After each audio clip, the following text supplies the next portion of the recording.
Vous ne verrez personne sur le YouTube français qui vous donnera autant de valeur sur la prospection à travers une formation. Dans cette vidéo, je vais te retranscrire les 70% de ce que je sais les plus essentiels sur la prospection pour que tu puisses toi aussi à la fin de cette vidéo commencer à réserver tes premiers 5 à 7 voire même 10 appels par semaine, que ce soit en prospection froide ou chaude. Même si c'est de la prospection chaude, tu peux aller viser les 15-20 appels par semaine largement. Dans cette vidéo, du coup, comme tu le vois, ça va être full valeur. Vraiment, je ne sais pas combien de temps ça va prendre, mais je vais t'enseigner les bases de la prospection avec les grands principes jusqu'à trame, objection, volume et technique jusqu'au plan d'action que tu vas pouvoir appliquer de ton côté. Je te montre les preuves. Là, c'est quand moi-même j'ai appliqué que je faisais de la prospection froide. Les screens datent un peu parce qu'actuellement je ne prospecte plus, mais je suis monté à 25. Même il y a des screens où je suis monté à 30 appels par mois en prospection froide, vraiment purement froide. J'ai aucun abonné là-dedans. Si tu regardes sur Instagram, j'ai 80 abonnés. Et ce qui a permis aussi à mes clients de réserver jusqu'à 3 calls par jour. Ici, 3 calls par jour. Ici, 3 calls aussi en un jour. Et puis, je peux te montrer d'autres screens. Globalement, mes clients réservent au minimum un call par jour quand ils se mettent à prospecter. Donc, les grands principes de la prospection, on va commencer par ça. Juste avant que je commence cette vidéo, je tiens à te demander de rejoindre le canal WhatsApp si tu souhaites recevoir de la valeur tous les jours sur ton activité, que tu souhaites enfin ne plus stagner dans le plafond des 1 à 3 000 euros par mois pour avoir de la valeur du coup à la fois sur de la prospection, sur de la vente, des plans d'action tous les jours. Je t'invite à rejoindre, c'est complètement gratuit, tu te rejoins quand tu veux, tu quittes quand tu veux. Genre je partage des trucs comme ça, énormément de valeur, des schémas, des vocaux. Surtout tu ne peux pas voir l'historique des messages. C'est-à-dire que si tu rejoins maintenant, tu ne peux pas voir les messages qui se sont fait avant le 19 janvier. Donc soit tu le rejoins maintenant, soit tu acceptes de continuer de perdre la valeur et de stagner entre 1000 et 3000 euros par mois, instable avec ton activité. Voilà, donc rejoins-le, c'est le premier dans la description. Et là, j'entre dans le vif du sujet, les grands principes de la prospection. Ça va être pas dans un ordre chronologique, ça va être simplement des grands principes. À chaque fois que tu verras du surlignage en bleu comme ça voudra dire que c'est un grand principe que tu dois vraiment ancrer dans ta tête sur la prospection. Donc n'hésite pas à parfois regarder plusieurs fois, note aussi. Donc la base de la prospection, c'est amener un prospect en appel. La prospection, ce n'est pas vendre par message. 90% des gens font cette erreur-là, mais ça ne se fait pas. Vendre par message, non. C'est bien pour ça qu'il existe des closers, des setters et des closers, c'est bien séparé. La prospection, c'est de la vente par message et tu vends l'appel. Vendre par message, en fait, qu'est-ce que ça fait? Pourquoi c'est problématique? Ça fait baisser ta valeur perçue. Ça te met dans la mauvaise posture. C'est le prospect qui a le contrôle, c'est le prospect qui choisit de te répondre. Forcément, il n'y a pas tout ce brisage de croyances aussi et cette posture que tu peux avoir dans ta vente et dans tes appels de closing. C'est littéralement impossible de vendre par message. Et ça maximise les objections, les ghosts, ça ne sert à rien. Je ne vais pas passer 3 heures là-dessus. Si tu veux continuer de vendre par message, tu te rendras compte très vite que ça n'a littéralement aucun effet. Donc le but, comme tu le sais, comme je te l'ai expliqué là, c'est d'amener un prospect en appel. Et donc comment est-ce que tu peux amener un prospect en appel? Parce que forcément, les gens détestent qu'on leur vende quelque chose, mais ils adorent acheter. Donc comment jouer là-dessus pour pouvoir réserver des appels sans pour autant que la personne ait l'impression que tu lui vendes quelque chose? Et bien en fait, il faut simplement que la volonté de venir sur l'appel surpasse la friction de venir dessus. C'est une notion sur laquelle je vais revenir. Mais en gros, l'idée, c'est de relever une inefficacité, une problématique dans les actions actuelles de ton prospect en posant les bonnes questions, jamais en affirmant. Un expert, comme tu le sais, que ce soit en appel comme en prospection, c'est quelqu'un qui parle peu et qui sait poser les bonnes questions pour faire avoir des réalisations aux personnes. C'est pas quelqu'un qui se justifie pendant 30 000 ans, parce que quand tu te justifies, ça prouve que tu veux prouver quelque chose à la personne en face. Du coup, un expert ne fera jamais ça puisqu'il sait qu'il est bon dans son domaine. Donc tu dois vraiment adopter cette posture d'expert en posant des questions, pas en affirmant. Et donc l'idée par la prospection, c'est de relever une inefficacité, une problématique dans les actions actuelles du prospect, se positionner comme la solution à cette problématique, et donc à partir de ça, booker un appel d'audit qui est donc la solution. Donc là, comme tu vois ici, on appelle ça un appel d'audit. C'est un appel d'audit, c'est pas un appel de vente directement, c'est-à-dire c'est pas tu arrives, bam, je te pitch une offre. Ça fonctionne pas comme ça. Et c'est pas qu'un intérêt pour le prospect pour qu'il vienne plus facilement sur l'appel. Non, il n'y a pas que ça. Il y a aussi que pour toi c'est hyper important parce que c'est par là aussi que va passer tout le processus de vente. L'appel d'audit va permettre de comprendre où en est ton prospect actuellement, opérer tout un brisage de croyances et un ancrage de nouvelle identité chez ton prospect qui va faire en sorte qu'il va t'identifier comme la bonne personne, qui va faire en sorte qu'il veuille démarrer. C'est beaucoup plus complexe que ça, mais en gros, c'est ça l'idée. Et aujourd'hui, on est sur du sujet de la prospection, pas sur de la vente. Donc, ce que tu dois retenir, c'est que vendre par message avec ce genre de message ici, hello, j'ai une opportunité qui peut te permettre de faire fauder sur ton CA, ça te dit qu'on se fasse un call pour que je puisse te présenter ça. Ça ne sert à rien. Tu dois relever des inefficacités, tu dois te positionner comme la solution et tu dois booker un appel d'audit. Pour l'instant, retiens simplement les notions que je t'inculque. On viendra juste après dans la deuxième partie avec tout ce qui est trame, tout ce qui est objection, etc. Pour l'instant, on retient juste les principes parce que ça va se justifier parce que je vais t'expliquer par la suite. Du coup, comment booker un call à coup sûr, maintenant que tu sais comment, le fondamental qui est de relever l'inefficacité. En fait, il faut que le bénéfice à en tirer soit supérieur à la friction de faire un appel. Plus l'inefficacité relevée et la prise de conscience est grande, forcément, mieux c'est. Je vais t'expliquer ça avec ces deux carrés-là. Quand le prospect a la volonté de régler son inefficacité plus faible que la friction de faire un appel, c'est-à-dire il se dit ok ouais là j'ai un petit problème, mais faire un appel quand même c'est chiant, je dois me ramener là-dessus, je dois prendre un créneau, etc. Quand même c'est chiant. Et donc là le call n'est pas booké. Quand la volonté de régler son inefficacité est légèrement supérieure à la friction de faire un appel, tu bookes un call mais de justesse. Ce qui fait que pour certains cas, là le niveau de ton prospect c'est ça la friction de faire l'appel, mais peut-être que pour un autre prospect ce sera ça. Ce qui fait qu'à ce moment-là tu ne bookeras pas toujours les calls et des fois tu auras des ghosts, des fois tu auras des objections et donc tu ne seras pas assuré à chaque fois de savoir booker des calls en prospection. Donc ça c'est le niveau de prospection qu'ont à peu près les gens qui font 1000-3000 euros par mois instables.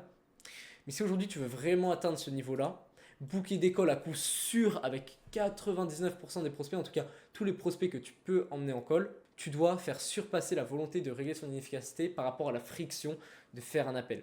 Et donc plus il a l'impression de perdre quelque chose en ne prenant pas cet appel, c'est l'aversion à la perte, plus tu joues là-dessus, plus la friction va paraître ridicule par rapport au fait de régler ce problème. Plus il se rend compte qu'en continuant dans cette situation, en faisant les mêmes actions, il ne va pas atteindre ses objectifs, plus il va se dire que prendre cet appel vaut le coup, puisque faire cet appel est l'occasion pour lui de régler ce problème-là, tu vois. À l'inverse, plus tu minimises le problème, plus tu ne creuses pas le problème, plus l'inefficacité est faible, moins la volonté de le régler va être forte, puisqu'il ne réalise pas à quel point ça lui fait perdre par exemple, si tu es dans du make money, de l'argent, que ça lui fait perdre de la capacité d'entraînement si tu fais du coaching sportif, peu importe. Mais en gros, il faut que l'inefficacité soit tellement grande que faire un appel, ça paraisse ridicule en termes de friction, tu vois. Et donc, quand tu relèves une vraie inefficacité et qu'il sait que tu es la bonne personne, ces deux facteurs, tu bookes un call à coup sûr, vraiment 100% des cas.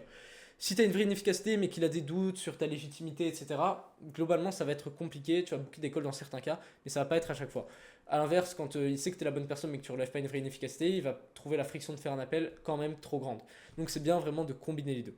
Et donc là, la question que tu peux te poser, mais c'est comment est-ce que tu fais pour savoir si une inefficacité est suffisante? En réalité, c'est du feeling et du bon sens. En fait, il faut qu'il ait conscience que s'il continue comme ça, il ne va pas progresser et qu'il n'y arrivera pas sans toi. Et donc ça, on verra dans la trame, mais ça passe par des questions bien précises qui vont lui faire réaliser que non, ce n'est plus possible de continuer comme ça, plus qu'il sait que tu es la bonne personne. Et comment lui montrer qu'on est la bonne personne, comprendre son problème mieux que n'importe qui, 90% du coup des setters, c'est pour ça que ça sert à rien de vendre par message, parce que tu n'as pas vraiment compris son problème, et ça doit se faire par un processus déjà de prospection, et puis après de call. Donc quand tu comprends mieux son problème que n'importe qui, tu te différencies de 99% de la masse des closers et des setters qui sont là juste pour vendre leur offre à la con. Bonne personne pour identifier le problème égale bonne personne pour le résoudre, c'est comme en vente, c'est ce que je t'ai expliqué au début. Plus tu identifies précisément le problème, plus tu te positionnes comme un médecin qui fait un diagnostic, plus il va te considérer comme la bonne personne pour le résoudre et plus ta valeur perçue va augmenter.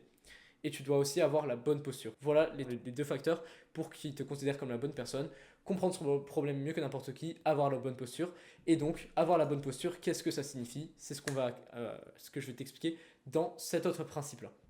Même chose qu'en vente, la posture, c'est ce qui va précéder tes pensées vont précéder tes actions. Donc en au lieu de te forcer à faire telle action, et que tu aies l'impression que ça aille contre ton identité, incarne déjà l'identité et la posture d'un mec qui est dans l'abondance pour pouvoir réserver des appels, closer. Même chose qu'en vente, tu dois avoir une posture d'abondance, une identité d'un mec qui est dans l'abondance, qui est là pour aider, mais qui n'a pas besoin de ses prospects. Tu es là pour aider, mais tu es détaché. Tu as des centaines de prospects, tu n'as pas besoin de lui, mais c'est ton prospect qui a besoin de toi. Puisque s'il continue comme ça, de son côté, il va pas atteindre son objectif. Mais toi, tu n'en as rien à foutre. C'est pas parce que lui, il vient avec toi que ça a changé ta vie. Par contre, lui, ça peut changer sa vie. Cette posture que tu dois adopter. Tu ne dois pas être en train de courir derrière ton prospect en te dire putain, j'espère que lui va me répondre, j'espère que si, j'espère que ça. T'en as rien à foutre. T'en as des centaines des prospects. T'es missionné, du coup, tu fais tout pour lui apporter un maximum d'aide. Mais s'il veut pas être aidé, c'est ciao. Moi, j'ai plein de prospects, c'est pas mon problème. Donc, comme en vente, n'oublie pas par contre que t'es dans la team de ton prospect. Il doit se sentir cette bienveillance et cette volonté de l'aider, de régler son problème. Ne rentre jamais en confrontation, ne crée jamais de distance. En fait, ton prospect ne doit... Je vais t'expliquer après comment est-ce que tu vas pouvoir créer de la confrontation et donc ce qu'il faut éviter de faire. Ce que ton prospect ne doit jamais ressentir, c'est que lui recherche A et que toi, tu lui parles de B. C'est ce qu'ont l'impression les prospects quand ils se font prospecter par des setters de mauvaise qualité, des mecs complètement nuls à chier ou même des closers de bas niveau. Ils ont l'impression que le mec est là simplement pour lui proposer leur offre, enfin pour leur vendre leur offre, pour les forcer à passer à l'action et donc à leur faire un virement, ce qui est dans leur intérêt, l'intérêt B, et pas dans leur intérêt, l'intérêt A, qui est de régler leurs problèmes.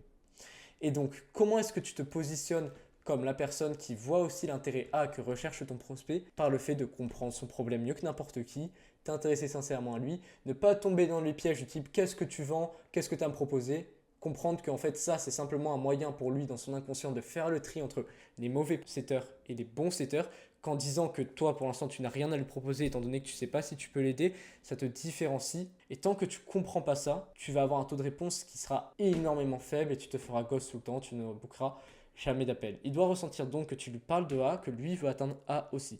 Voilà pour ça. La bonne posture, donc, si je devais résumer, c'est être dans l'abondance, t'en foutre de que ton prospect démarre ou non avec toi, qu'il vienne en appel ou non. Par contre, être missionné pour aider. C'est-à-dire tu veux l'aider au maximum, tu le relances autant de fois qu'il faut. Pas parce que tu te dis que ça va te rapporter de l'argent, simplement parce que ça te fait chier pour lui, parce que sinon il ne va pas avoir de résultat. Maintenant, autre principe très important qui va être très applicable directement avec la trame, tu vas comprendre, c'est de poser des questions. Afin de n'importe quel message, ça peut être la gestion d'objection, ça peut être de proposer un call, ça peut être un cadrage, ça peut être un message d'accroche, peu importe, tu dois poser une question. Pourquoi est-ce que tu dois poser des questions? Plusieurs raisons. Déjà, quand tu poses des questions, ton prospect il aura encore plus l'impression de participer, d'être écouté dans cette discussion. Quand tu es en discussion avec un mec en face, quand tu es en dialogue, tu apprécies qu'il te pose des questions pour savoir quel est ton avis. Ça permet que tu aies l'impression vraiment que tu y participes. Tu vois, la question correspond au fait qu'il ait l'impression que vous êtes dans une vraie collaboration. Donc ça participe aussi au fait qu'il ait l'impression que vous êtes dans la même team. Que tu n'es pas entre guillemets un mec qui lui impose un truc, mais que lui aussi a son mot à dire et qu'il peut échanger, qu'il peut exprimer ses idées dans cette discussion. Ça permet aussi de ne pas couper l'échange, c'est toi qui le mènes, donc c'est à toi de le faire avancer cet échange. Quand tu ne poses pas de questions, tu termines tes messages sur une note brute, une note directe. Et donc lui en tant que prospect va simplement lire ton message, va faire OK, et ne va pas répondre s'il n'y a pas de question puisqu'il ne va pas se sentir interpellé. Donc la question permet de ne pas couper la discussion et de garder une continuité. Sur le moment de la discussion, la question du coup servira à relever une inefficacité. Parfois, je vais te montrer après dans la trame. Valider ce que tu as dit pour être sûr que tout est OK, que vous êtes bien sur la même longueur d'onde. Traiter une objection. Peu importe le message que tu fais, mec, finit par une question. Si tu ne termines pas par des questions, tu coupes tes discussions pour rien. 90% des gens en setting, du coup, ils se mettent à. Voilà, là, pour rejoindre un peu ce que j'ai dit au niveau de la posture tout à l'heure, je pourrais peut-être le mettre en posture, ça, peu importe. 90% des gens en setting, ils se mettent à genoux devant leur prospect, ils espèrent qu'il va dire oui pour un appel, ils ont peur qu'il y ait des objections, ils voient le prospect non pas comme un collaborateur, mais comme un ennemi. Du coup, ils ne sont pas dans une mentalité d'abondance, ils espèrent qu'il va dire oui pour un appel, ont peur qu'il ait des objections parce qu'ils sont attachés à leur vente, aussi soit complètement détachés. 10% des gens en setting, même le top 1%, j'ai envie de dire, ont un cadre. C'est-à-dire qu'ils ne se laissent pas marcher dessus par leurs prospects, puisque c'est eux qui ont la solution, c'est eux qui sont le médecin. Le top 10% des gens en setting, ils se fichent si le prospect prend un appel ou non, puisque c'est lui qui a besoin d'aide. Le médecin, il s'en fout que tu viennes ou non. Qu'est-ce qu'il en a à foutre? Un patient de plus, un patient de moins, ne va pas changer sa vie. C'est la même chose que tu dois avoir. Ils sont contents d'avoir des objections. Les 10% des gens en setting, c'est signe que le prospect est honnête et donc que vous avancez dans la discussion. Ils sont détachés, se sentent missionnés. Ils sont focus sur le problème du prospect, pas sur leur potentielle vente. Et c'est ça qui change tout, qui va faire en sorte aussi que ton prospect ressente que tu es dans la même équipe. Que tu te focuses sur le problème et pas sur ta vente. Et c'est pour ça que tout ce qui est objection, dis-moi ce que tu proposes, dis-moi tes prix et je te dirai si je suis intéressé. Tu peux te dire putain le mec il est chaud, mais absolument pas, c'est un piège de son inconscient. Si tu lui réponds à ça, ça va simplement confirmer dans sa tête que tu es juste un mec qui était venu pour lui vendre, que tu te différencies en rien et donc lui peut choisir off, non là ça me tente pas, et ouais, voilà, allez je te réponds pas, je te fais tourner en bruit. Alors que c'est pas du tout ça la posture qu'il faut avoir pour vendre. Quand un prospect te dit, c'est un test, quand un prospect te dit qu'il veut savoir tes tarifs, c'est un test pour savoir si oui tu es comme tout le monde ou si non. Toi, tu es vraiment là pour te focus sur lui et son problème, pas pour lui proposer une offre. Donc face à ça, tu dois vraiment avoir cette posture de mec, je suis pas là pour te vendre quoi que ce soit, là je m'en fous, je sais même pas si je veux bosser avec toi. Je sais même pas si c'est pertinent que je te propose une offre. Donc on se focus sur toi, ton problème. L'offre, on parlera plus tard si c'est pertinent sur le long terme. L'inversion de la tendance. Autre point très important en prospection qui va rejoindre la posture, ça va être l'inversion du coup de la tendance. Au début de la conversation, C'est toi, ça c'est inévitable, pardon, par contre, que tu aies la bonne posture ou non, que c'est toi qui va devoir, entre guillemets, un peu courir derrière ton prospect. Au début, tu dois le convaincre d'échanger avec toi, message d'accroche, objection d'entrée. Par exemple, tu envoies un message d'accroche, il te répond pas, bah, tu le relances. Après le message d'accroche, il te donne une objection, je suis pas intéressé. Bah forcément, là, c'est toi qui dois, entre guillemets, aller derrière le prospect, tu vas le convaincre de, bah, mec, regarde, c'est pertinent qu'on continue cet échange. Donc en gros, limite, tu essayes de l'attirer, tu vois. Mais à un certain moment, la tendance va s'inverser. Ce n'est plus toi qui va aller vers le prospect, c'est le prospect qui va aller vers toi. C'est le prospect qui va commencer à poser des questions, c'est le prospect qui va être chaud pour faire un call, c'est plus toi qui va être en mode mec, viens, on échange, tu vas voir, c'est pertinent et tout. C'est lui qui est en mode ok, ouais, je suis vraiment chaud pour faire un call, dis-moi en plus, là je suis chaud. Et donc, comment tu arrives à cette inversion de tendance, ce switch? En fait, c'est un ensemble de tous les éléments que je t'ai présentés jusqu'ici. La posture, forcément. Là où toutes les fois où il a été prospecté, il avait le contrôle, il donnait une objection et puis il avait plus rien, il avait l'impression qu'on lui vende un truc. Toi, tu es différent, comme expliqué. Tu n'es pas là pour lui vendre quelque chose, tu as ton cadre. Quand il a une objection, tu la traites. En fait, tu lui montres que tu es venu pour l'aider et comprendre ses problématiques, que cette discussion, c'est pour lui. Voilà ce qui va faire inverser la tendance. Il va se dire, en fait, ce mec, il est détaché à la fois, il s'en fout de moi, mais de l'autre côté, il veut m'aider. C'est-à-dire que moi, si là, je refuse d'être aidé, je vais rester dans ma situation, mais par contre, lui, il viendra pas me chercher. Et donc, je vais vouloir aller vers lui. C'est fou, mais c'est vraiment naturel. Et ça marche pour n'importe quel aspect aussi de ta vie. Donc voilà pourquoi la posture est très importante. Deuxième chose qui va faire en sorte que le prospect te court après, entre guillemets, et pas toi qui le cours après, ça va être l'inefficacité. Troisième chose pour faire ce switch, identifier que tu es la bonne personne. En fait, ça rejoint un petit peu ces principes, si tu remarques, se rejoignent un petit peu. En fait, quand tu fais un des trois, quand tu as la bonne posture, généralement, tu sais relever une efficacité et tu sais faire en sorte que la personne identifie que tu es la bonne personne, tu vois. Et quand le mec identifie que tu es la bonne personne, tu as aussi l'inefficacité et la posture. Donc en fait, c'est un ensemble de choses, tu vois. C'est un écosystème et donc c'est pour ça que quand tu incarnes l'identité, bah, finalement, tes actions suivent l'identité que tu as. Et donc c'est pour ça que la base de tout en vente, en fait, c'est d'avoir la bonne posture, tu vois. Après, le reste, c'est que de la technique. Mais donc, quand tu es dans une posture d'abondance et d'aider, bah, tu es logiquement dans le fait de trouver des inefficacités et dans le fait de faire en sorte que la personne identifie que tu es la bonne personne, tu vois. Bref, identifie que tu es la bonne personne. Quand tu relèves une efficacité, du coup, il identifie que tu es la bonne personne. Tu identifies son problème comme personne l'a fait auparavant, comme dit ici. Tu ne parles pas d'accompagnement ou de toi, tu parles de régler son problème. Son problème. Tu n'as pas peur d'apporter de la valeur aussi, très important. Donc, identifie que tu es la bonne personne, ça passe par ça. Et quatrième chose aussi, le brisage de croyances. Comme pour l'inefficacité, tu lui fais prendre conscience de quelque chose de nouveau. En fait, c'est cette nouveauté qui va faire en sorte que le prospect soit attiré par toi et qu'il te voit comme différent. Quand tu es nouveau, tu es différent des autres. Quand tu es différent des autres, tu es rare. Et quand tu es rare, le prospect a envie d'aller vers toi. Donc, tu lui brises ses anciennes croyances limitantes pour qu'il puisse progresser. Et donc ça, forcément, ça demande d'avoir la bonne posture. Encore une fois, ça rejoint ce que je disais avant. Quand tu as la bonne posture, tu as tout qui suit. Si tu arrives à faire briser des croyances dans ta discussion, tu as littéralement tout gagné. C'est comme dans ta vente, c'est comme dans ton contenu, c'est comme dans ton copywriting, puisqu'en fait, le setting, c'est de la vente, mais par écrit. Le copywriting, c'est aussi de la vente, mais par contenu. En fait, c'est pour ça que quand tu es bon en vente, finalement, tu es bon partout. Quand tu es bon en contenu, tu n'es pas forcément bon en vente, mais quand tu es bon en vente, tu es bon en contenu et dans d'autres domaines aussi. Tu dois enlever les piles de croyances de ton prospect pour en mettre de nouvelles, faire avoir une quick win, donc une petite victoire qui va faire en sorte qu'il te détecte comme la bonne personne. Tu vois, il a une pile bleue, une pile rouge, cette pile rouge l'empêche d'avoir uniquement des piles bleues et donc d'atteindre son objectif. Donc ton but, c'est d'enlever cette pile rouge, de lui en faire prendre conscience et de lui rajouter à la place une pile bleue pour qu'il ait enfin la solution à son problème, en partie en tout cas.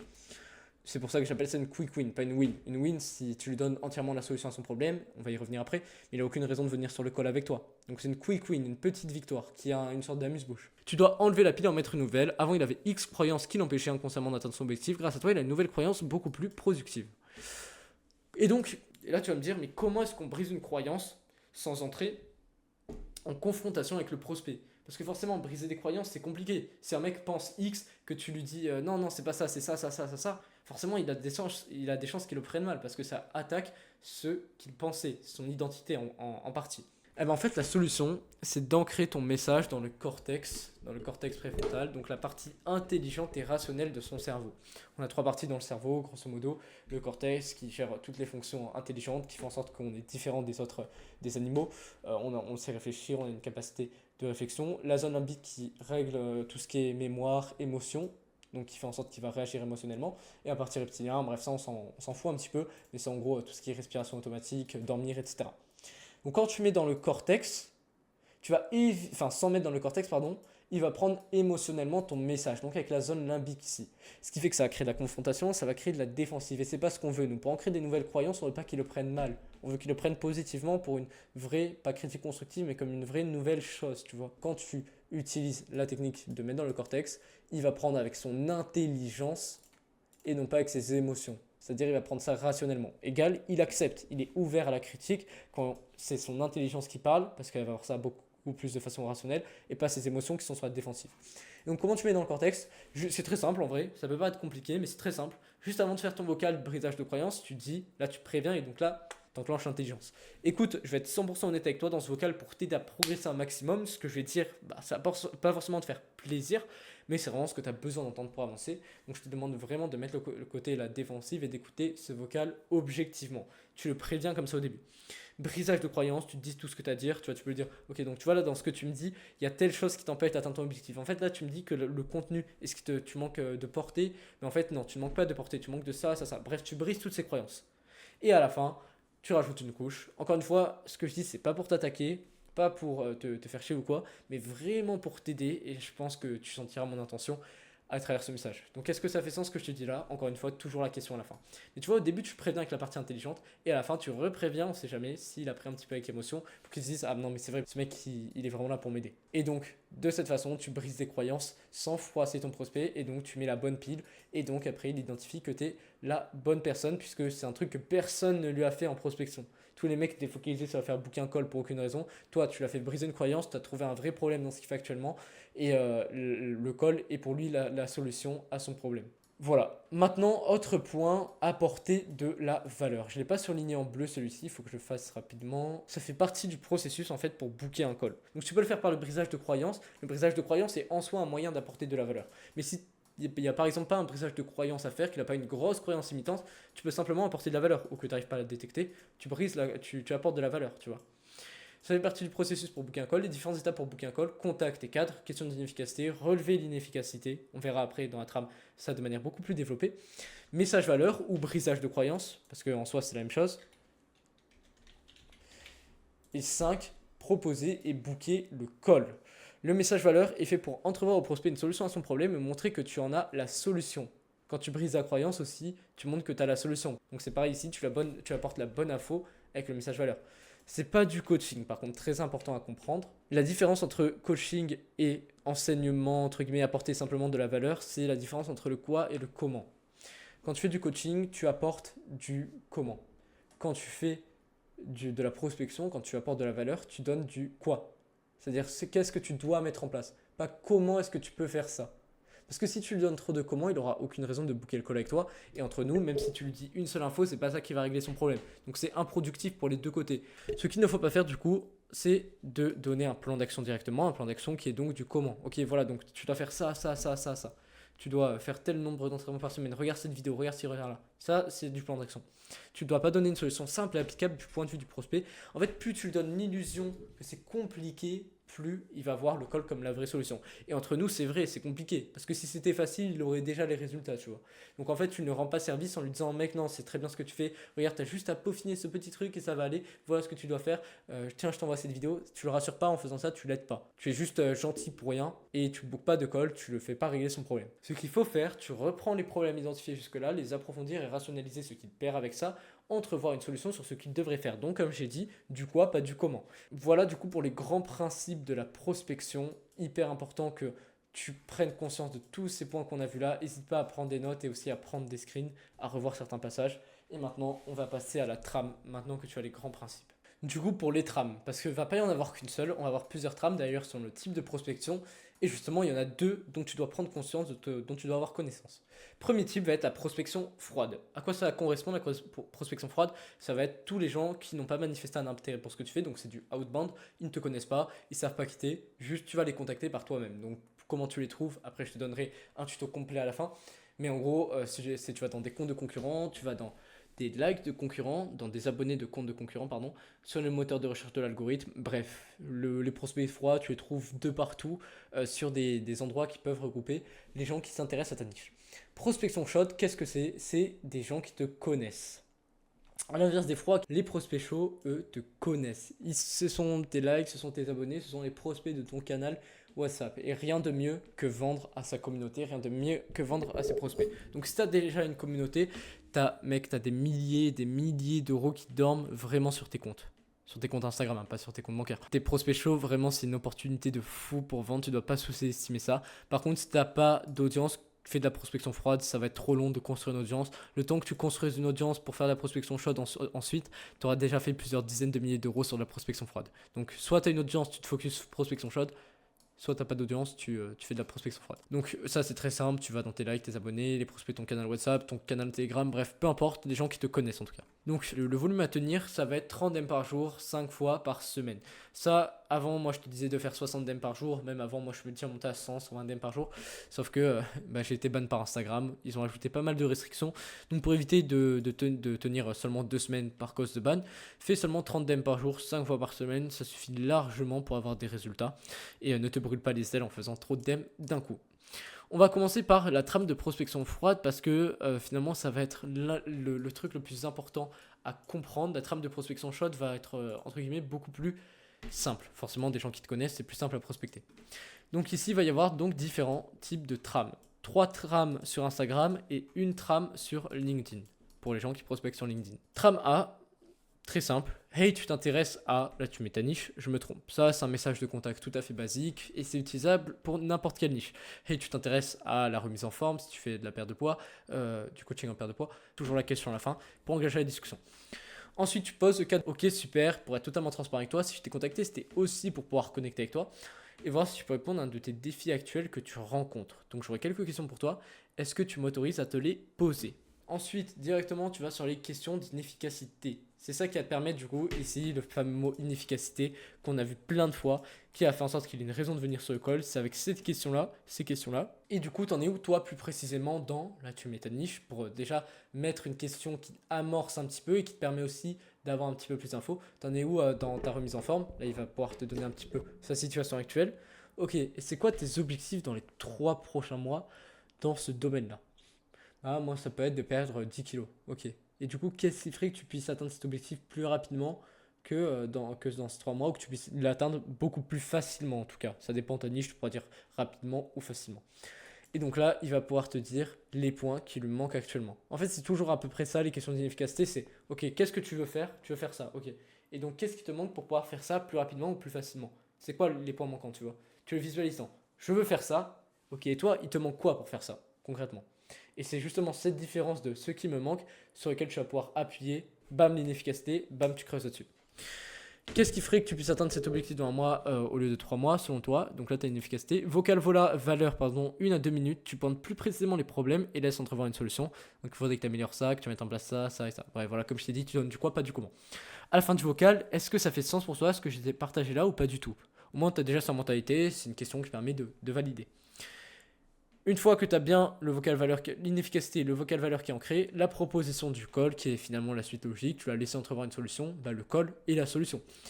Écoute, là tu mets le prénom du gars, par rapport à l'échange qu'on a eu, pour être 100% honnête avec toi, tu es vraiment le genre de personne que je peux aider, avec qui j'ai envie de travailler, mais par contre, je sais pas encore si on peut bosser ensemble, mais ce que je te propose, c'est qu'on se fasse un appel pour échanger plus en profondeur sur... Là, tu ressors son inefficacité, sur le fait d'avoir des entraînements beaucoup plus structurés de ton côté, une meilleure diète. Donc, je trouve ça pertinent qu'on échange plus en profondeur sur ça pour que je puisse te donner un plan d'action. Et aussi, d'un autre côté, on pourra aussi voir si je peux t'aider pour aller plus loin. Il n'y a pas de décision, ça t'engage en rien. Dis-moi, est-ce que tu serais fermé à l'idée de faire cet appel? Tu vois? Et ce message, il est tellement freiné, il est tellement bien amené, il est tellement honnête, il remet tellement aussi les inefficacités en avant qu'il n'a aucune raison de ne pas venir, tu vois. La prospection, c'est vraiment être honnête. Genre là, tu es 100% honnête avec lui. Ok, du coup, tu as tel problème. Est-ce que ça te semble pertinent que on fasse un appel pour que je vois comment est-ce que je peux t'aider à régler ce problème-là? Donc là, tu ressors bien le problème en avant. Et dis-moi, est-ce que tu serais fermé à l'idée de faire cet appel? La formulation, est-ce que tu serais fermé au lieu de est-ce que tu veux faire? Comme ça, il doit dire non, je suis pas fermé pour avancer dans la discussion au lieu de dire oui, je veux bien faire l'appel. C'est plus facile de dire non que de dire oui. Bref, ça c'est un détail, mais ce que tu dois retenir, c'est vraiment ce type de structure-là, tu vois. Fais ce genre de vocal mot pour mot. La réponse, il te dit oui, bien sûr, soit il a une objection, on verra les objections juste après, mais globalement, dans 80% des cas, ça va être oui. Et là, tu vas pouvoir lui envoyer le calendrier. Avant ça, tu lui demandes la permission.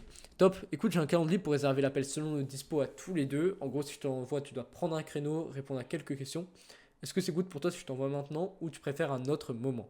Là, tu valides bien le fait qu'il veut bien prendre l'appel maintenant parce que sinon, si tu lui dis simplement tu veux prendre un call, il dit oui, tu envoies le lien Calendly, il va pas booker. Il s'engage, oui, je le réserve maintenant, ok, et là tu lui envoies. Donc proposition call, réponse, tu demandes le Calendly, réponse, tu lui envoies. Très important. Voilà pour cette trame numéro 1. Pour la trame numéro 2, du coup, finalement, il ne va pas y avoir grand chose qui va changer, ça va être les questions d'inefficacité surtout. Puisque la structure d'une trame de prospection, ça reste globalement la même. C'est message de contact, message de cadrage, questions d'inefficacité, message de valeur, proposition du call et bookage du call, tu vois. Mais ici, du coup, ce qui va changer, ici, tout le reste est très bon et adaptable, peu importe la situation. Mais ce qui va changer, ça va être les questions d'inefficacité. Une autre trame qui peut être utilisée, du coup, c'est de lui poser la question, c'est quoi tes objectifs dans, là tu mets ta niche, sur les prochains mois. Ok, sur une échelle de 1 à 10, à quel point tu estimes que tes process que tu mets en place sont optimisés pour te permettre d'atteindre ton objectif tu ressors son objectif vu que tu en as connaissance. Et là, il va te dire une note, 7, 8, 6. Ok, du coup, ce serait quoi les points manquants pour passer à 10, tu penses? Encore une fois, c'est comme ici, quels sont tes objectifs et qu'est-ce qu'il te manque? Donc là, tu as l'inefficacité à partir de ça. Et tu rebondis là-dessus. Autre question possible, si tu n'as pas réussi à trouver des inefficacités, c'est quoi ton plus gros challenge actuellement dans... Et là, tu mets ta niche. Mais là, il y en a peut-être certaines personnes qui me diront, oui, mais s'il dit 10, on dit quoi? Je vais me dire, ouais, mais mes process, ils sont optimisés à 10, je dis quoi? Bah là, moi, là, tu le fais un vocal, tu le dis, ouais, écoute, bah, c'est trop bien que tu estimes que bah, du coup, ce que tu fais actuellement est satisfaisant. Après, entre nous, bah, si tu avais déjà les trucs vraiment nécessaires et satisfaisants que tu prétends avoir, bah, tu aurais déjà tes objectifs. Et aussi, tu imagines bien que même le mec le plus expérimenté, là tu ressors dans ta niche, le mec le plus expérimenté en powerlifting, le mec le plus expérimenté, tu penses pas qu'il est toujours à la recherche de moyens d'optimiser encore plus ses entraînements, sa pratique, pour lui permettre justement d'atteindre encore plus de résultats, qui est toujours en quête d'avoir de meilleures performances, etc. Tu penses pas qu'un mec qui est vraiment top mondial, il est toujours dans cette optique-là? Ah si, c'est sûr, il est dans cette optique-là. Ok, du coup, tu penses que toi, de ton côté, c'est quoi les quelques points qui pourraient te manquer? Et là, bam, il te sort l'inefficacité. En gros, c'est ça, c'est lui remettre à la face que, bah, mec, si t'avais déjà tout ça, bah, t'aurais déjà atteint tes objectifs. Et que, entre nous, même le plus grand là, tu ressors le plus grand des entrepreneurs, le plus grand des pratiquants de je sais pas quoi, tu penses pas que lui aussi a toujours des choses à améliorer, qui est toujours à la recherche de ça? Tu remets ça en parallèle. Et donc, ça te permet de briser cette objection de s'optimiser à 10 sur 10. Voilà pour la trame A, voilà pour la trame B. Trame C, du coup, maintenant, ça va être vraiment spécifique pour ceux qui font du make money acquisition, comme moi de mon côté, pas simplement du make money, par exemple, coaching en bourse. Si tu fais du make money coaching en bourse, passe sur des trucs comme ça, bref, trame classique. Mais si tu fais vraiment une niche similaire à moi, que tu aides tes clients à gagner plus d'argent via de l'acquisition client, tu vas pouvoir utiliser cette trame-là. Moi, elle m'a vraiment permis de booker 30 calls par mois. C'est de l'or, cette trame. Hello, là tu ressors le prénom du gars. Je viens de trouver un profil. Je viens de trouver ton profil. J'imagine que tu devras recevoir 50 000 messages de prospection. J'espère que celui-ci va se démarquer. Donc là, en faisant ça, tu vois, tu te positionnes déjà comme quelqu'un de différent. Tu traites un peu l'objection de putain, ça me fait chier de me faire prospecter. Je viens de voir quelques points que tu pourrais potentiellement améliorer sur ton profil pour aller chercher les 3 cas par mois prédictibles. Donc là, moi, c'est par rapport à ce que je fais. Si tu vois ta promesse, c'est 30 appels de vente par mois prédictible, bah, tu peux mettre ça, mais t'as compris. Je ne veux pas faire de supposition dessus, mais c'est juste dans l'idée de te partager de la valeur. Dis-moi si ça fait sens pour toi que j'envoie mon analyse. Tu vois, t'es détaché. Genre, moi je veux pas te forcer, mais si ça fait sens, je te l'envoie. Tu vois, tu es détaché de cette façon. Et donc ça, forcément, tu vas avoir un taux de réponse satisfaisant avec ça. Sauf que le truc, tu vas me dire, ouais, mais si je dois tourner la vidéo à chaque fois que j'envoie un message, ça va me prendre combien de temps? Non, en fait, tu ne tournes pas la vidéo quand tu envoies le message. Tu envoies le message, quand il te répond, là, tu peux faire la vidéo. C'est là toute l'astuce. Ok, super, mais moi ce que j'aime, ce qui est encore plus intéressant de faire, c'est pas uniquement de quand il te dit oui, de directement lui envoyer la vidéo, c'est aussi de qualifier par quelques questions. Là, en gros, une fois qu'il t'a répondu, tu fais ok, super, j'ai déjà préparé les points que je voulais analyser sur ton profil, mais je n'ai pas encore tourné la vidéo. Donc, justement, pour que je puisse ajouter des infos pertinentes, j'aimerais que tu me dises si tu corresponds à ces points avec ton activité ou non. Question 1. Là, tu mets des questions du coup qui te permettent de voir s'il correspond à ta cible, pour voir s'il est qualifié. Donc là, j'ai repris les miennes. Si toi, ta cible, c'est un mec qui fait 0 € par mois, qui a une activité de freelance, qui fait pas du high ticket, bah, tu personnalises. Tu vois, tu fais est-ce que tu démarres bien dans ton activité? Est-ce que tu fais pour l'instant aucun revenu? Et est-ce que tu as une activité de freelance en low ticket? Mais moi, de mon côté, c'est est-ce que tu fais moins de 3 cas par mois que ton activité? Est-ce que tu as moins de 30 appels par mois? Est-ce que tu fais du high ticket? Et donc, s'il dit oui, bam, je sais qu'il est 100% qualifié. Et donc là, j'ai deux possibilités. soit je lui fais la vidéo d'analyse, soit je le fais pas. Alors, je te cache pas, avant moi je faisais les vidéos d'analyse, mais au bout d'un moment moi j'ai commencé à ne plus les faire. Du coup, si tu fais la vidéo d'analyse, je vais partir déjà là-dessus, c'est bien au début, tu fais un Loom, c'est-à-dire Loom, bref voilà, c'est l'outil de record sur PC, tu peux aussi utiliser OBS. Tu partages ton écran sur son compte Instagram, c'est-à-dire tu vas directement sur sa page Instagram, comme si là j'étais sur sa page comme ça, et tu lui fais ok, écoute, voilà Benjamin, petite vidéo d'analyse sur ton profil, je vais te dire ce qui peut être amélioré sur ta bio, tes stories à la une, et aussi un petit peu sur ton contenu. Donc voilà, tu analyses ces 3 points-là, ça suffit largement. Bio, story à la une, créa de contenu. Donc tu fais en fonction de toi, comment est-ce que tu optimises un profil. Par exemple, si un mec là, il n'a pas une bio claire, je dirais, tu vois là, ta bio ici, elle n'est pas assez claire, ça cible pas assez les gens que tu veux toucher avec ton activité. Il n'y a pas une promesse vraiment très précise. Aussi au niveau de ton CTA, il faut que tu mettes le lien vers une vidéo. Au niveau de tes stories à la une, je vais te conseiller de faire une story à la une de présentation, une story à la une où tu mets les résultats clients, une story à la une aussi un peu plus de valeur. Ces stories à la une là te permettent déjà de créer de la confiance. Et au niveau de ta création de contenu, je pense que je ne vais pas faire la vidéo d'analyse pendant 3 heures, mais je pense que là, ce que j'ai dit va pouvoir être utile si tu l'as fait de ton côté. Et à la fin, toujours la question, très très important. Voilà pour cette vidéo. Écoute, c'est comme tu veux, mais je pense vraiment que je peux t'apporter quelque chose avec cette discussion. Donc si tu veux continuer, je te laisse me dire c'est quoi les plus gros challenges que tu rencontres. Tu vois, tu le forces pas, t'as pas l'emprise sur lui. Forcément, un prospect, dès qu'il sent libre, c'est là où il a beaucoup plus de capacité à aller vers toi. Donc tu lui demandes c'est quoi les plus gros challenges qu'il rencontre actuellement avec son acquisition, ce qui fait que tu te téléportes directement. Tu as eu beaucoup plus de taux de réponse. Et par rapport à cette trame-là, tu te téléportes directement ici. C'est quoi les points manquants, tu vois, juste avec la vidéo d'analyse. Deuxième possibilité, tu fais pas la vidéo d'analyse. Et encore une fois, la vidéo d'analyse, ça doit être rapide. 2 à 5 minutes, ça suffit largement. Deuxième possibilité, du coup, tu fais pas la vidéo d'analyse. Lui expliquer pourquoi c'est pas pertinent. Tu vois, par exemple, moi, un mec qui veut une vidéo d'analyse alors qu'il fait pas 30 appels par mois, je vais lui dire, bah, mec, tu vois, la vidéo d'analyse, oui, je pourrais te l'envoyer, mais c'est pas ultra pertinent, étant donné que si tu as moins de 30 appels par mois, c'est que tu as des trucs à optimiser sur ta prospection, ce genre de choses. Donc c'est plus pertinent qu'on apporte ce point-là. Bref, tu vois, tu trouves un prétexte, mais qui est vrai aussi. Moi, ce que je dis là, c'est vrai. Et du coup, à la fin, je lui demande, du coup, j'espère que tu comprends pourquoi je te dis ça. Et c'est quoi tes objectifs avec cette activité pour que je sache concrètement qu'est-ce que tu vises et que je puisse te dire qu'est-ce que tu dois améliorer. Là, il va me dire ses objectifs. Ok, qu'est-ce que tu mets actuellement en termes d'acquisition pour atteindre cet objectif. Là, au moins, j'ai une vision très claire. Et après, peu importe que tu aies fait la vidéo d'analyse, donc que tu arrives à quels sont les challenges que tu rencontres, ou que tu arrives ici, qu'est-ce que tu mets en place en termes d'acquisition pour atteindre cet objectif, tu enchaînes sur la question. Tu penses qu'il te manque quoi sur cette acquisition pour te permettre d'atteindre tel objectif. Ensuite, tu reprends la trame classique, vocal valeur 1 à 2 minutes, tu pointes précisément le problème, proposition du call, pareil que tout à l'heure, et il te répond, tu lui demandes si c'est bon pour le calendrier, il te répond, tu lui envoies le calendrier. Voilà. Donc soit message d'accroche, point à valider, vidéo d'analyse, soit message d'accroche, point à valider, pas de vidéo d'analyse, tu lui expliques pourquoi c'est pas pertinent, tu lui poses une question à la fin, tu lui demandes qu'est-ce qu'il met en place actuellement en termes d'acquisition, et après tu bascules sur ces questions-là, sur la suite de la trame classique. Maintenant, on va parler de la dernière trame de prospection que j'aimerais te présenter, qui est la trame de prospection LinkedIn. Je n'ai pas été un expert LinkedIn, mais je sais que cette trame vient de gérer. De toute façon, quand tu sais prospecter, en soi, tu sais prospecter de partout. Aujourd'hui, tu me dis de prospecter sur Facebook, je prospecte sur Facebook. Tu me dis de prospecter sur Snapchat, je prospecte sur Snapchat. Ça n'a aucun sens de dire je suis bon qu'en prospection sur ce domaine-là. Par contre, il y a des trames qui vont être plus adaptées sur certaines plateformes. Donc, notamment LinkedIn. Cette trame vient de Jeremy Coleman qui fait plus de 300K par mois, je crois, avec son activité et qui est très très bon sur LinkedIn, qui utilise principalement LinkedIn. Et donc, la trame que je vais te présenter vient de lui. Première chose à comprendre avec LinkedIn, c'est que c'est différent d'Instagram. Tu n'as pas le système de relations sur Instagram. Sur LinkedIn, tu as follow les gens, tu peux faire une demande de suivi et tu peux faire une demande de relation. L'idée pour prospecter, pour pouvoir envoyer un message, ça va faire de faire des demandes de relation. Donc l'idée, c'est que tu envoies 20 demandes de relation par jour, pas trop, sinon tu vas être ban. Tu attends 15 jours pour envoyer ce message aux premières personnes. Parce que quand tu envoies une relation, tu peux envoyer une note avec. Sauf que tu t'en doutes, tous les mecs qui prospectent sur LinkedIn, ils font directement l'erreur de bam, envoyer une note, envoyer une note. Et comme tu le sais, le but de la prospection, c'est aussi te démarquer des autres, ne serait-ce que par ta posture, mais aussi par ton message d'accroche. Et donc, tu lui envoies les 20 demandes de relation par jour, et les personnes, tu as attendu 2 semaines, et les premières personnes à qui tu as envoyé ces demandes de relation, dans 2 semaines, ou au moins 1 semaine et demie, tu lui envoies le message de prospection suivant. Et le prénom, je vois que ça fait 15 jours qu'on est connecté sur LinkedIn. Sache que oui, j'ai une entreprise comme toi et des choses à vendre, mais pas à toi en particulier. J'aime avant tout créer de la connexion et apporter de la valeur. Donc tu vois, là, tu entre guillemets le rassures sur le fait que tu n'as rien à lui vendre, que oui, tu as une entreprise, donc tu es honnête, mais tu n'as rien à lui vendre. Et j'aime avant tout créer de la connexion et apporter de la valeur. Comment est-ce que tu as démarré, donc ça va justifier ce que tu dis là. Comment est-ce que tu as démarré ton parcours entrepreneurial? Bam, message de connexion qui va faire en sorte qu'il réponde. Tout le monde adore se livrer, expliquer pourquoi est-ce qu'il a démarré l'entrepreneuriat, etc.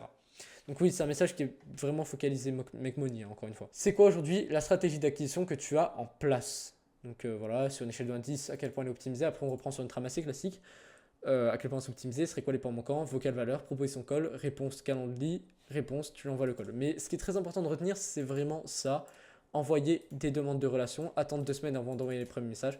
Bam, premier message de contact, celui-ci, avec celui-ci, pardon. Et après, qu'est-ce que tu as à la place actuellement, qu'est-ce qui te manque, enfin voilà, tu suis la trame. Mais c'est vraiment très important, cette approche-là va te permettre d'avoir un taux de réponse 1000 fois supérieur à un mec qui enverrait directement le message avec la note pour la demande de relation. Voilà pour les trames de prospection. Donc si je devais te résumer, là tu te dis peut-être mais laquelle je dois utiliser. Si tu fais du make money, mec utilise celle-ci, vraiment, du make money hein, comme moi, acquisition, utilise vraiment celle-ci, hyper intéressant. Si tu es dans une niche beaucoup plus classique, je te conseille d'utiliser la trame A, donc celle-ci. Et puis si tu te rends compte que la trame B avec ces questions-là est plus pertinente, tu remplaces juste question d'inefficacité de ça par celle-là. Maintenant, on va passer sur les objections prospection. Peut-être votre pire cauchemar, peut-être que vous ne savez pas comment traiter des objections, peut-être que vous perdez des dizaines et des dizaines de discussions à cause de celle-ci. Donc je vais vous expliquer déjà le framework pour traiter n'importe quelle objection et après des exemples concrets pour voir comment est-ce que ça s'applique. Première chose à savoir, c'est que les objections, c'est pas un moment précis de la discussion. Ça peut arriver à n'importe quel moment, au début comme au moment de proposer un call, mais globalement, ça va vraiment être au début, dès que le mec il comprend pas pourquoi tu l'as contacté, dès qu'il n'a pas envie d'être accompagné, bref, tu as compris tout ce genre d'objections. Et à la fin aussi, parce que si t'as pas assez relevé l'inefficacité, forcément il comprend pas pourquoi faire un call. Donc c'est là où il te sort l'objection. Je vais donner des exemples avec des phrases toutes faites, mais retiens bien que traiter des objections, ça part de toi et de ta posture. C'est bien beau de savoir comment traiter telle objection, mais si un jour tu es confronté à une autre objection dont tu ne sais pas comment la traiter avec des mots que tu as déjà entendus, tu ne vas pas pouvoir la traiter. A l'inverse, si tu as la bonne posture, tu sauras exactement comment faire, peu importe l'objection. Donc c'est pour ça que je dis dans ta prospection, tout part de ta posture. Forcément, quand tu as la bonne posture, la bonne identité, tu sais quel message faire exactement à chaque fois. Rappel de la posture à avoir, tu es dans l'abondance, tu n'as pas besoin de ton prospect. Ton prospect, par contre, c'est lui qui a besoin de toi. Tu es missionné pour aider, tu traites toutes les objections traitables et tu n'abandonnes pas la discussion. Forcément, quand tu es missionné, que tu as une mission pour aider quelqu'un, tu n'abandonnes pas la moindre difficulté. Les pires erreurs possibles dans ta posture au moment de traiter une objection, ça va être celle-ci. Ça va être de répondre émotionnellement. Quand tu es détaché, tu n'as pas d'émotion parce que tu t'en fous, ça t'atteint pas. Tu vois, tu es au-dessus de tout ça. Tu veux absolument convaincre ton prospect, donc ça signifie que tu n'es pas détaché, que tu n'es pas dans l'abondance. En réalité, tu essayes de transmettre la bonne croissance à ton prospect, mais s'il ne veut pas, c'est son problème. Comme j'ai dit, tu es missionné, mais tu n'es pas attaché. Prendre un message personnellement. Ton prospect, il te sort jamais une objection pour te faire chier, t'attaquer ou quoi que ce soit. Ça vient toujours d'un manque de compréhension, d'un quiproquo ou quoi que ce soit. Même un mec qui te dit non, arrête de me faire chier avec ta prospection, en soi, c'est juste que c'est pas toi le vrai problème. C'est ses croyances, c'est ses expériences passées qui font en sorte qu'il te sortent ça aujourd'hui. Donc retiens vraiment toujours ça dans ta prospection. Le prospect ne s'attaque jamais à toi, donc tu ne dois jamais rien prendre personnellement ni émotionnellement. Il s'attaque à le fait que tu lui envoies un message, le fait que tu le prospectes ou autre. Donc maintenant, quelles sont les choses concrètes à mettre en place pour traiter des objections en prospection? Maintenant que tu as compris que tu dois répondre pas émotionnellement mais bien rationnellement, tu dois prendre du recul dessus, prendre même ne serait-ce que 2-3 heures, se dire putain lui, attends là il m'énerve le message, attends je prends du recul et 2-3 heures après tu verras que tout va bien, tu répondras normalement. Donc pour pouvoir traiter n'importe quelle objection, la première, il va y avoir 3 étapes. La première va être de 1. Accepter / embrasser l'objection.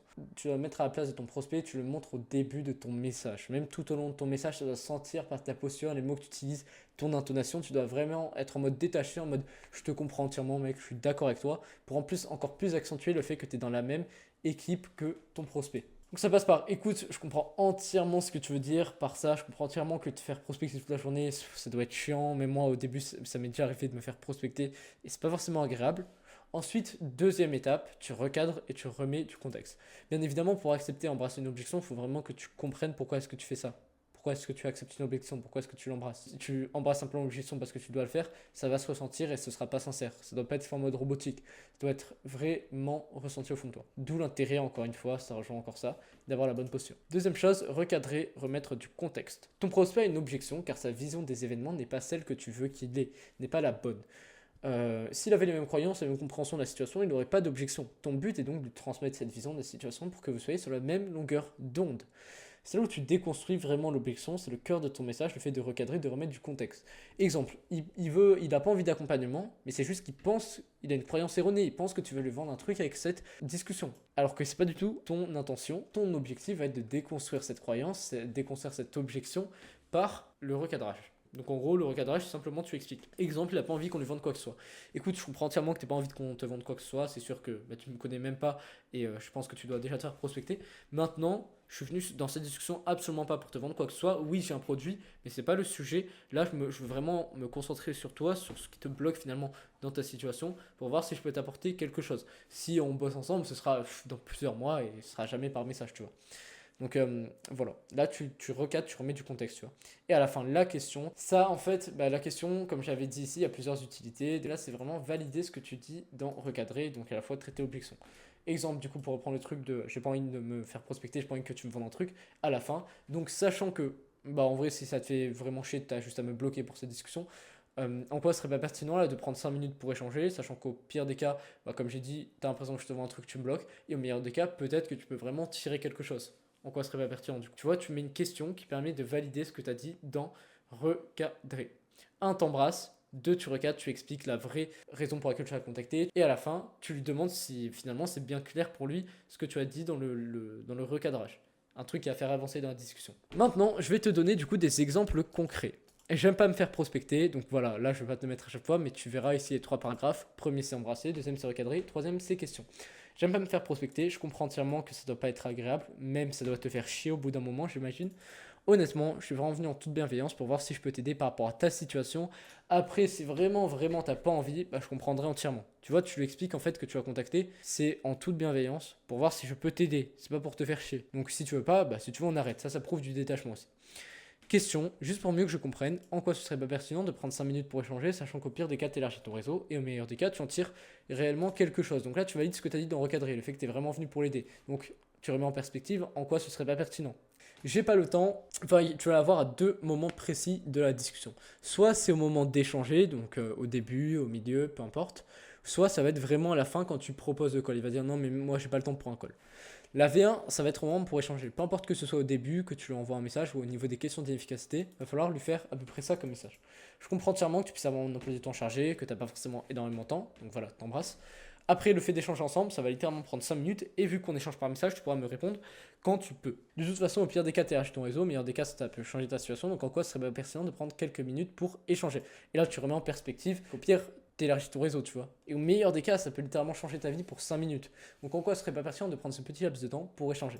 Et là, tu traites l'objection. Parce que aussi, tu t'es mis dans sa team, t'as dit, mec, je comprends. C'est sûr que t'as pas forcément énormément de temps, mais cette discussion, elle te prend 5 minutes. J'ai pas le temps, V2 pour l'appel, du coup. Je comprends entièrement que tu puisses avoir un emploi du temps chargé, que t'as pas forcément énormément de temps. Donc même façon d'embrasser, embrasser c'est tout con, c'est vraiment juste tu te mets à la place et tu dis, ouais, je comprends. Après, le fait de trouver 40 minutes dans ton emploi du temps dans la semaine pour avancer dans ta situation et savoir comment tu vas pouvoir. Là, tu remets son objectif en avant parce que là, tu parles d'un call, c'est intéressant, c'est important. Entre nous, c'est aussi une question de priorité. Tu vois, je connais personne qui a réellement envie de changer sa situation mais qui n'est pas prêt à y consacrer moins d'une heure. Donc à la fois ici, tu déconstruis une croyance, tu vois. Il est en mode, moi j'ai pas le temps. Mais toi, tu dis, ok, ouais, je comprends, mais si c'est vraiment ta priorité, trouver 40 minutes pour te permettre de. Là, tu ressors ses objectifs trouver 40 minutes pour te permettre de stabiliser les 3 000 euros par mois, c'est une question de priorité entre nous. Tu vois, moi je connais personne qui voulait vraiment faire 3 000 euros par mois et qui n'était pas prête à consacrer 40 minutes pour voir comment est-ce qu'elle pourrait atteindre cet objectif-là. Donc, tu remets ça en perspective et là il va se dire putain c'est vrai, 40 minutes pour voir comment je pourrais atteindre 3K par mois, ouais c'est pertinent. Donc en quoi ce serait pas pertinent de trouver ce créneau dans ta semaine pour faire cet appel sachant qu'on peut le caler quand ça nous arrange tous les deux. Et bam, la question qui valide le recadrage. Qu'est-ce que tu proposes, c'est quoi tes tarifs? Là, encore une fois, embrassé, je comprends entièrement. Oui, comme tu l'as vu, j'ai un accompagnement, mais avec cette discussion, je ne te parle pas de t'accompagner, de te proposer une offre parce que je ne connais même pas ta situation. Si on travaille ensemble, c'est quelque chose de long terme, conversion long terme, pas maintenant. Donc là, c'est beaucoup plus pertinent de se focus sur toi et ta situation avec ces discussions. Tu comprends ce que je vais t'expliquer par là? Tu vois, tu fais voir la chose d'une façon différente. C'est toujours ça, en fait, recadrer, c'est faire voir la chose d'une façon différente. j'ai pas besoin d'accompagnement, j'ai pas envie que tu me vendes quelque chose, tout ce qui touche au fait qu'il n'a pas envie que t'as pas envie que, enfin qu'il a pas envie que tu vendes un truc. V1, ça va être au moment d'échanger, pareil que pour le temps, et V2 au moment de proposer le call. V1 pour échanger, je comprends entièrement que t'aies pas envie que quelqu'un te vende un truc, je débarque dans tes DM comme ça direct, c'est sûr que t'as pas envie, c'est normal. Mais en vrai, ça tombe bien parce qu'avec ces discussions, j'ai rien à te vendre. Oui, j'ai un accompagnement, mais c'est pas le sujet, étant donné que je ne connais pas ta situation en détail. De toute façon, je trouverai jamais d'offre par message. Un peu pareil que ici. Ça touche au fait qu'il pense que tu es là pour lui vendre un truc. Donc ça rejoint un peu, c'est à peu près pareil. Sachant que ça t'engage en rien, que tu n'as rien à perdre, en quoi ce serait pas pertinent. V2 pour le call. Je vois totalement ce que tu veux dire et c'est totalement ok si t'as pas envie d'investir dans un accompagnement. En fait, dans cet appel, je vais pas te proposer une offre. Donc là, tu vois, tu recadres sur la discussion. Là, tu recadres sur le call parce qu'on parle du call là. C'est l'objection pour l'appel. Je vais pas te proposer quoi que ce soit, il n'y aura pas de décision. Tu peux même mettre ta CB dans le frigo si tu veux. L'objectif, ça va être simplement de comprendre ta situation pour voir ce qui peut être fait de ton côté pour progresser. Donc tu te demandes peut-être ce que j'allais gagner de mon côté. En fait, c'est parce que déjà, moi, j'aime bien apporter de la valeur, aider des personnes. Et puis, peut-être que aussi, on verra pour un second rendez-vous que tu seras libre d'accepter ou non. Donc sachant que ça t'engage en rien, je vais rien te vendre et que tu vas pouvoir repartir avec un plan d'action, en quoi ce serait pas pertinent de faire ce call? Tu vois, encore une fois, la question pour valider ce que tu as dit dans ici, je vais rien te vendre. L'objectif c'est de comprendre ta situation en détail. Et donc voilà, sachant que j'ai rien à te vendre, en quoi c'est pas pertinent. Autre objection, on va s'arrêter là après au niveau objection parce que je pense que tu auras compris le framework, la technique. Je suis déjà accompagné. Top, t'as clairement raison. Donc tu vois là ce que lui prend comme une objection, tu dois l'embrasser parce que tu es dans la même team que lui. Top, t'as clairement raison d'être accompagné, c'est le mieux pour progresser rapidement. Et du coup, t'es accompagné sur quel point précisément? Ok, du coup, je vois. Et c'est quoi les points qui sont pas abordés dans l'accompagnement que tu suis actuellement? Et là, si c'est quelqu'un de pas satisfait, forcément, il va te dire ce qui lui manque. Et donc là, tu peux rebasculer sur l'inefficacité à partir de la trame. Ok, et du coup, actuellement, tes process sont optimisés à combien? S'il n'y a pas tout qui est abordé dans ton accompagnement. Ok, tu penses serait quoi les points manquants pour passer à 10 et là tu boucles le call. Par contre, si tout est abordé dans son accompagnement et qu'il est vraiment satisfait, en soi ça sert à rien de continuer. Si un mec est satisfait, c'est pas ta cible. Recadrer une discussion.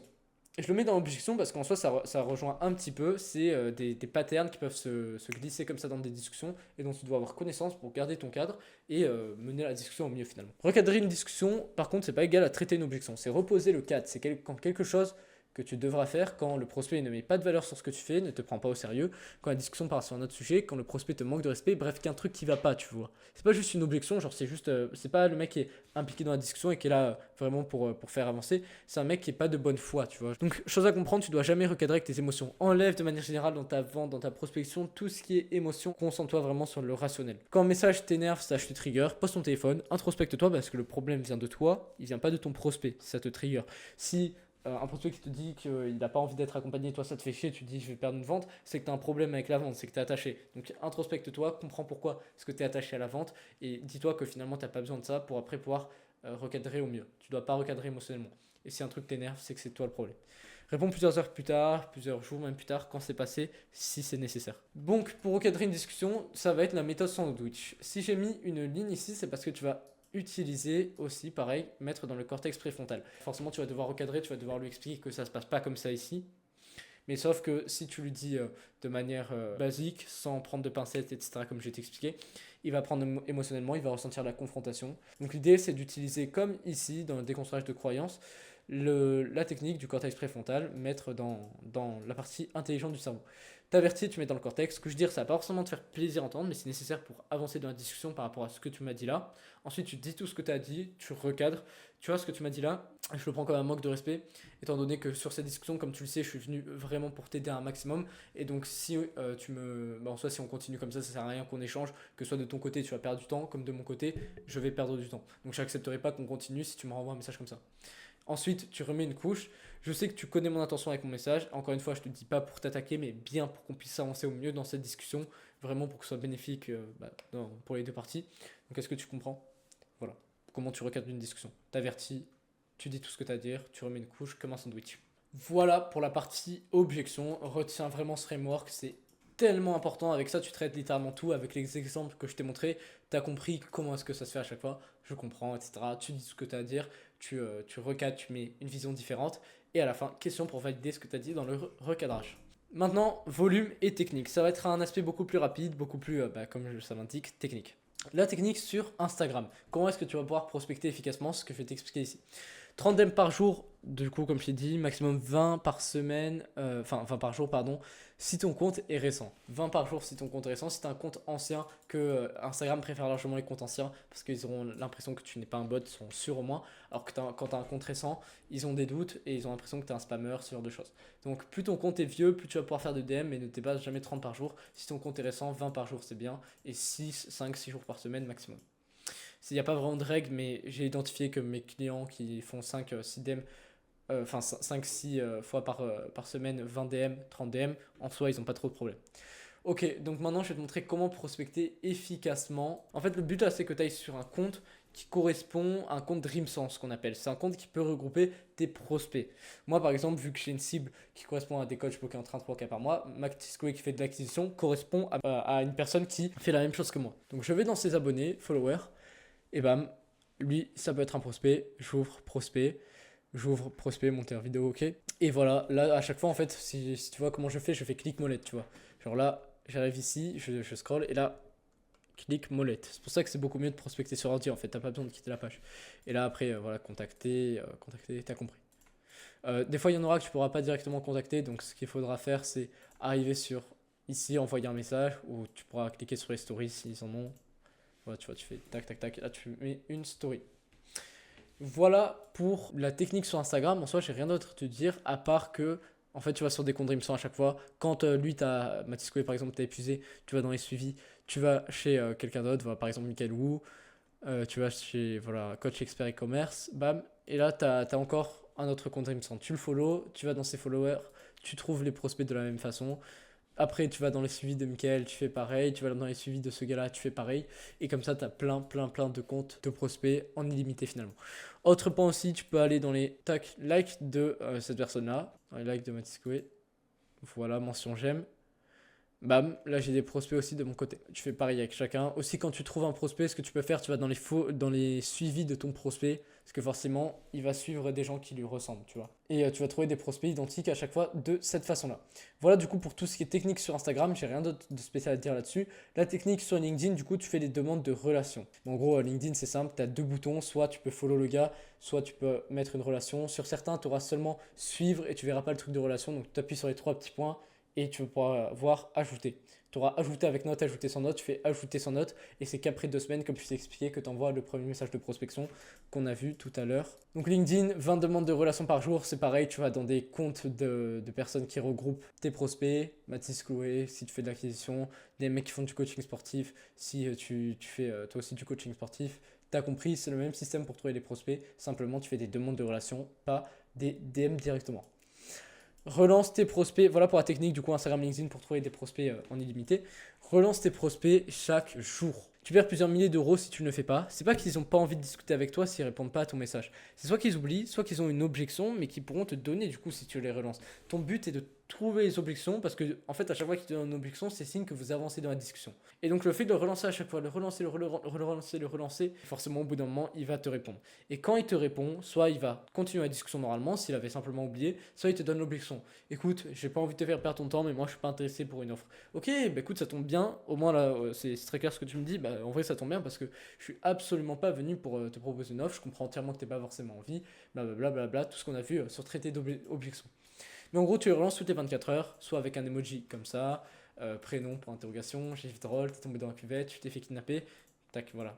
Et l'idée, pour pouvoir t'organiser au mieux, ça va être de mettre des étiquettes. En gros, sur Instagram mobile, tu peux trier tes discussions en y ajoutant des petites étiquettes sur le côté. Comme ça te permettra de retrouver tes prospects à relancer très très facilement chaque soir. Tac, tu maintiens une discussion, tu fais ajouter une étiquette.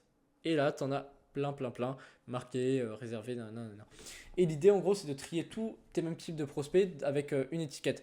Exemple, un prospect qui t'a répondu une fois, tu le mets comme marqué. Un prospect à qui tu as une discussion avancée, tu mets l'étiquette prospect. Un prospect à qui tu as envoyé le lien Calendly, tu mets commandé. Comme ça, chaque soir, à chaque fois, tu vas dans le truc. Le prospect à qui tu as envoyé le lien Calendly, tu lui fais une relance, tu as pu trouver un créneau. Ou ok, est-ce que les créneaux te conviennent? Et l'idée, c'est que toutes les 24 heures, du coup, tu n'as pas à scroller comme ça dans tes messages parce que ça rajoute de la friction. Tu vas à chaque fois, bam, trier en haut à droite, les trois petits points à trier, marquer, hop là, je relance tous les marqués, prospect, je relance tous les prospects. C'est pas forcé de relancer 6-7 fois, le mec s'il veut pas te répondre, il te répond pas, soit tu te bloques, soit tu le continues à le relancer et il te répond. Il n'y a pas d'autre choix pour moi. Voilà maintenant le plan d'action de cette vidéo. Qu'est-ce que tu dois mettre en place maintenant tout de suite, là, à la fin de cette vidéo, maintenant que tu as appris tout ce que je t'ai expliqué. Première chose, tu définis ta trame de prospection. À partir de ce que je t'ai donné ici, tu personnalises selon ce que tu fais toi avec ton activité. Donc par exemple, trame A, ok, et tu t'intéresses à, là tu mets ta niche, je me trompe. Au niveau des questions d'inefficacité, tu adaptes et tu prépares ta trame sur un document que tu appelles trame, comme ça tu pourras copier-coller à chaque fois les messages. Ensuite, tu envoies tes 20 premiers DM de prospection aujourd'hui avec cette nouvelle trame, premier message d'accroche. Tu es réactif dans tes réponses. Oui, je ne l'ai pas abordé ici, mais la réactivité, c'est ce qui joue le plus dans ta prospection aussi. Si tu réponds qu'une fois par jour, tu ne vas pas avoir beaucoup de réponses. Si tu réponds 5-6 fois par jour, le nombre de fois qu'il faut, finalement, c'est là où tu vas pouvoir booker le plus de calls. C'est même des fois, tu sais, tu pourras booker des calls en instant. Le mec, tu lui envoies le message, il te répond, tu lui réponds, il te répond, et bam, tu bookes le call. Donc la réactivité est vraiment hyper importante dans ta prospection. Sois réactif et trie tes discussions avec les étiquettes. Rejoins le canal WhatsApp grâce au premier lien dans la description. Stratégie, genre les mecs du canal WhatsApp, tout ce que j'ai dit dans cette formation, s'ils sont présents depuis septembre, ils ont 80% de ce que j'ai dit dans cette formation. Et ça va être pareil pour la vente. Je vais peut-être faire une formation vente d'ici 1-2 mois. Et si tu rejoins le canal WhatsApp, bah, tu auras toutes ces infos en avance. Donc tu pourras commencer à les appliquer dans ta vente. Et donc tu pourras faire un max de cash. Vocaux et documents de mon accompagnement aussi. Je partage ça très régulièrement, des extraits de coaching. Et aussi parfois des vocaux sur moi, des réalisations que j'ai, des trucs plus personnels. Tu le rejoins quand tu veux, tu le quittes quand tu veux. Ça me permet du coup à chaque fois de regrouper des personnes. Aussi, je pourrais t'envoyer un petit message pour savoir ce que tu recherches. Comme ça, je pourrais t'apporter la ressource dont tu as besoin. Donc c'est avec grand plaisir. Tu rejoins quand tu veux, tu quittes quand tu veux. C'est 100% gratuit et offert. Voilà pour cette vidéo. Maintenant, tu as les connaissances, tu as tout ce qu'il te faut. Tu as la trame, tu as la gestion d'objections, tu as le volume, la technique, tu as le plan d'action, tu rejoins le canal. Tu sais exactement ce que tu dois faire maintenant, là, tout de suite. Et tu as juste à agir. Et moi, je te dis à demain pour une autre vidéo.